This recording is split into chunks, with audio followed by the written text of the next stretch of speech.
खुलुमबाय गोजोन फुंबिलिनि बयनिसिमबो गाहाम हामलायनायजों लोगोसे नोंथांमोनखौ आंनि एसबी बड निउज चेनेलाव बयखौबो बरायबावनाय थाबाय। आं सिबिरानि ब्रह्म नोंथांमोननि थाखाय आं फिन गोदान खौरां लानानै फैबावबाय। आसा खालामो खौरांखौ नोंथांमोना जोबजासिम नायलांगोन।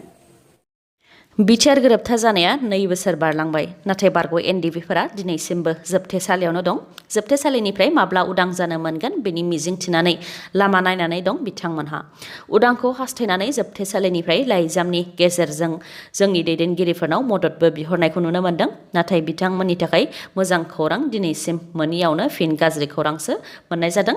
जोबथेखानाय बारग' एनडिएफबिफोरखौ उदां खालामनो नागारै जोबथेसालिनि बायजोआव थानाय बारग' एनडिएफबिनि सोद्रोमाखौसो जोबथेसालियाव सोफिन्नायनि खौरां मोननाय जादों। रिपर्टनि बायदिब्ला धेमाजि जिल्लानि जनाय ओनसोलनि बग्रिगुरि गामिनि बारग' एनडिएफबि रनज तुलसियारि बिथांखौ अदालगुरि पुलिस थानायाव जोबथेनानै दोनदों।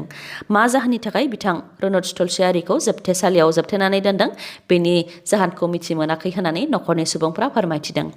जाथायनि सायाव नखरनि सुबुंफोरा दुखुजों फोरमायथिनाय बायदिब्ला थांनाय 24 एप्रिलाव अदालगुरि कर्टआव हाजिर जानो थाखायसो रनज बिथाङा फैदोंमोन। बेनि उनावनो 26 एप्रिलावनो अदालगुरिनि सेरेंगिया पुलिसा हमनानै जोबथेसालियाव जोबथेनानै दोनदों आरो मा जाहोननि थाखाय बिथांखौ जोबथेनानै दोनदों बेनि सायाव जेबो मिथिया होननानै फोरमायथियो नखरनि सुबुङा।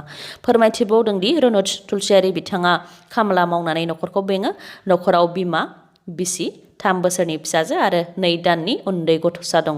जायनाखि नखरनि सासेल' रां आरजिग्राया जोबथेसालियाव जोबथेजाबाय, दा नखरखौ सोर दैदेनलांगोन होननानै दुखु फोरमायथिदों बिथांमोनहा। बेनिखायनो जाथायनि सायाव मदद होनो थाखाय आफादनिखौ खावलायहरदों। बेनि अनगायैबो दुलाराय बर' फरायसा आफाद आरो इउबिपिअनोबो जाथायनि सायाव फोरमायथिहरदों जाहाथे बिथांमोनहा मदद होयो। फननि गेजेरजों सासे सिनाय मोनै मानसिजों सोमोन्दो लाखिनायनि जाहोनाव सासे बर' आइजोआ गुबुन मोनसे जायगायाव फानहरजादों। गिबियाव सिनाय मोनै मानसिजों फननि गेजेरजों लोगो जाग्रोदोंमोन, बेनि उनाव मोजां मोनलायनायसिम सौहैदों। बेबायदिनो आइजो फालांगि खालामग्रानि खैसाराव गोग्लैनो गोनां जादों गवालपारानि सासे बर' आइजोआ। बेनि उनाव सोनाब बंग फारसे फानहरजादों। हाबा जाखानाय बे आइजोआ 2 गथ' आरो फिसायजों गोजोनैनो संसारखौ जागासिनो दंमोन। नाथाय 2 दान सिगांनिफ्राय बिजय मुंनि सासे आइजो फालांगिरिनि मोजां मोनफ्लानायनि खैसाराव गोग्लैनो गोनां जादों। बेनि उनाव बिजय मुंनि आइजो फालांगिरिया हाबा खालामनायनि खोथा होनानै आइजोखौ सोनाब बंग फारसे फानहरदों। पुलिसा फोरमायथिनाय बायदिब्ला आइजोनि फिसाया बिसि गोमानायखौ लानानै पुलिस थानायाव मिसिं कमप्लेन फाइल खालामदोंमोन। मिसिं कमप्लेन फाइलाव फिसाया फोरमायथिनाय बायदिब्ला बेंकआव थांनायनि उनावनो बिसिया न' फारसे गिदिंबोफिनाखैमोन। बेनि उनाव पुलिसा फन ट्रेकिं खालामनानै आइजोखौ हमनो नाजादोंमोन, नाथाय हमनो हायाखैमोन। नाथाय उननि समाव सुलुंनिफ्राय आइजोखौ सोनाब बंगनि इस्लामपुराव लांखारनायखौ खौरां मोन्दों। बेनि उनाव दा आइजोखौ पुलिसफोरा रैखा खालामनानै लानानै फैबाय। बे गासै जाथायनि सायाव लांखारजानाय आइजोआ फोरमायथिनाय बायदिब्ला गिबियाव बिजय मुंनि सासे सुबुङा खनले कल खालामोमोन आरो हाबा खालामनायनि खोथा होयोमोन। बेबायदिनो सानसे लानानै थांदोंमोन। गिबियाव गुवाहाटि, बिनि उनाव सिलिगुरि आरो उनाव किशनगन्जनि मोनसे हटेलाव दोनहैदोंमोन। बेनि उनाव कर्ट मेरेजनि खामानि मावनो होनानै हटेलनिफ्राय गुबुन सासे आइजोखौ बिमादै होनानै बिनि न'आव दोनहैदोंमोन। बेनि उनाव बिजयआ गिदिंनानै फैफिनाखै होननानै फोरमायथिदों, मानोना बिजयआ आइजोखौ फाननानै थांबायमोन होननानै फोरमायथियो आइजोआ। बर'नि मोसानायखौ गोरोन्थियै दिन्थिनायनि थाखाय निमाहा बिनो देबजित बरानो 48 घन्टा समाय होदोंमोन, नाथाय देबजित बराया निमाहा बियाखै।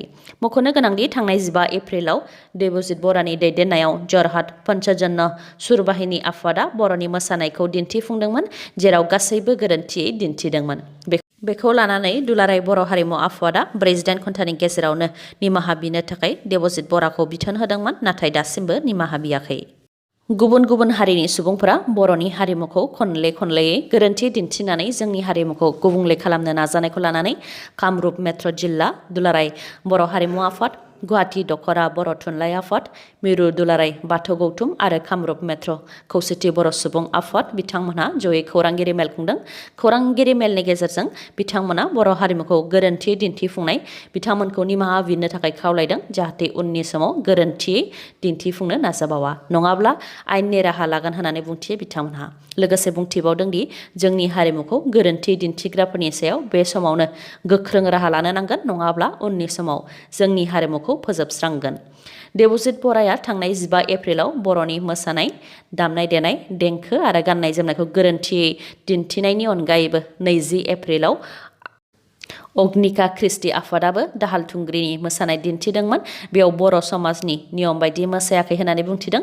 बेनि अनगायैबो आसामनि मुंदांखा मेथाइ रोजाबगिरि जुब्लि बर'आबो बर' हारिखौ कछारी सोदोब बाहायालासे कस्रि बुंनानै मेथाइ रोजाबदों आरो बे कस्रि सोदोबा लाजि फोनांनाय जादों होननानै बुंथियो बिथांमोनहा। बेबायदि बर'नि हारिमुखौ खनले खनले गोरोन्थि दिन्थिफुंबाय थायोब्ला आरो फोजोबस्रांबाय थायोब्ला बर' हारिया आसामाव जायगा मोननो हानाय बायदिखौ नुनो मोनाखै होननानै बुंथियो बिथांमोनहा।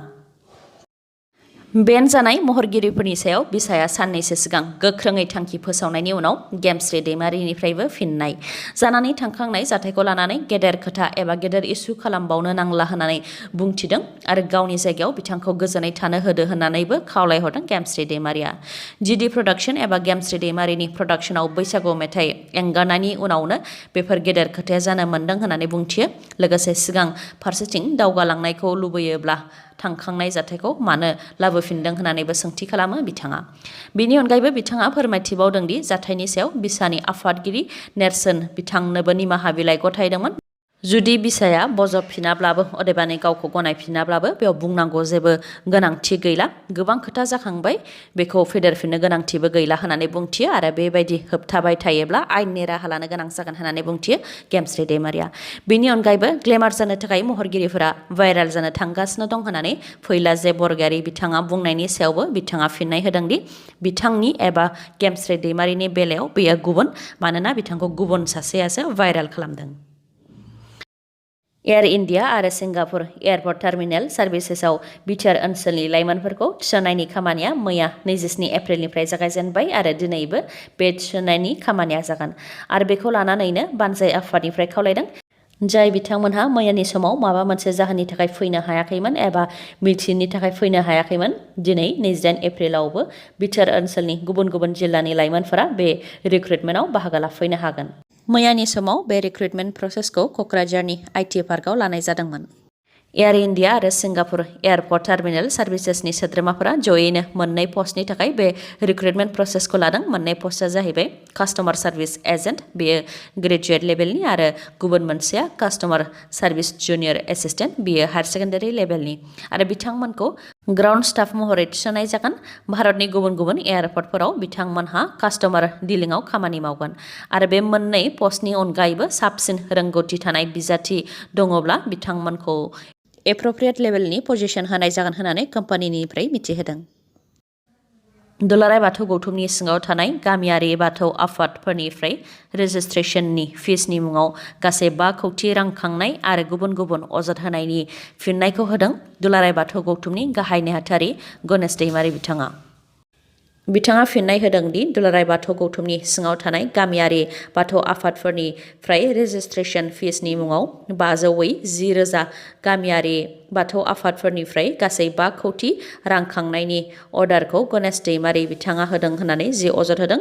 बे रां खांनायनि बिथोनखौ बिथां गणेश दैमारिया होआखै होननानै फोरमायथिदों आरो बे थांखिया दुलाराय बाथौ गौथुमासो मेलनि गेजेरजों लानाय थांखि होननानै फोरमायथियो बिथाङा फोरमायथिबावदों दि बे समाव दुलाराय बाथौ गौथुमनि गासै 27 जिल्ला आफादनि सिङाव थानाय गामियारि बाथौ आफादफोरनि रेजिस्ट्रेशन सोलिगासिनो दङ आरो गामियारि बाथौ आफादफोरखौ रेजिस्ट्रेशन खालामनाया गोनांथार मानोना सेन्सासनि खामानि सोलिगासिनो दं होननानै फोरमायथिदों।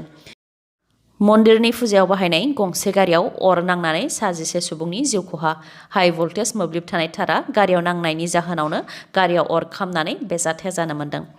तामिलनाडुनि तान्जावुर जिल्लानि कालिमिदुआव जादों। फोरमायथिनाय बायदिब्ला मन्दिरनि गारिखौ साजायफबनानै सिबियारिफ्रा दुरुंजों बोदोंमोन, जेराव गारिखौ बिबारजों लोगोसे गोबां लाइटबो होफबनानै साजायदोंमोन आरो गारिनि सिङाव गंसे जेनेरेटरबो दंमोन।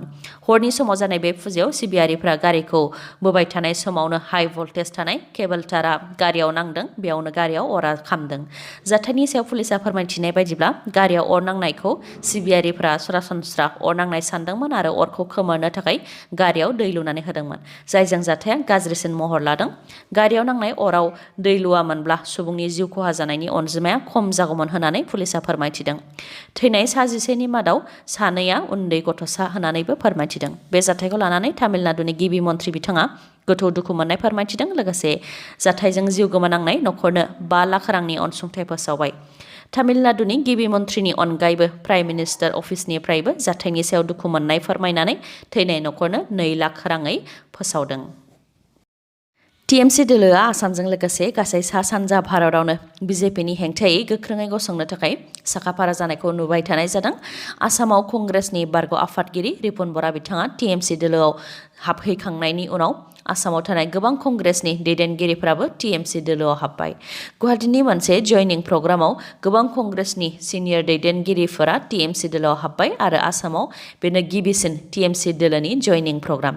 बे जयनिं प्रग्रामाव राज्यसभानि एमपि सुस्मिता देब, लकसभानि एमपि माहुवा मैत्रा आरो मेघालयनि टिएमसिनि दैदेनगिरि मुकुल सांमा बिथांमोनहा बाहागो लादोंमोन। टिएमसि दोलोनि आसाम इउनिटनि आफादगिरि रिपुन बरा बिथाङा बे जयनिं हाबाफारियाव बाहागो लानानै बुंथिदों दि उननि समाव टिएमसि दोलोआ एआइडिएफ आरो कंग्रेसजों एलायन्स जाया आरो हारसिंनो टिएमसि दोलोआ आसामाव बिजेपिजों जुजिगोन होननानै बुंथिदों। मख'नो गोनांदि आसामनि अनगायैबो मेघालयआव टिएमसि दोलोआ गोख्रों जानायखौ नुनो मोन्दों। मानोना मेघालयआव गोबां कंग्रेसनि गागि दैदेनगिरिफोराबो टिएमसि दोलोआव हाबबाय, जेराव सा 12 कंग्रेसनि एमएलएफोरा टिएमसि दोलोआव हाबखाबाय। बाक्सा जिल्लानि सिङाव थानाय क्लाबफोरनो फुटबल आरो भलिबल राननानै होदों मन्थ्रि उरखावगोरा ब्रह्म बिथाङा। बाक्सा जिल्लानि खेला गेलेग्रा मावखुलियाव क्लाबफोरनो फुटबल आरो भलिबल राननानै होनानै फोरमायथिदों दि आसाम सोरखारनि थांखि बायदियैनो एमएलएनि गेजेरजों क्लाबफोरनो फुटबल आरो भलिबलखौ राननानै होनाय जादों। गासै मोन 70 फुटबल आरो मोन 70 भलिबल आरो माखासे नेट राननानै होनाय जादों।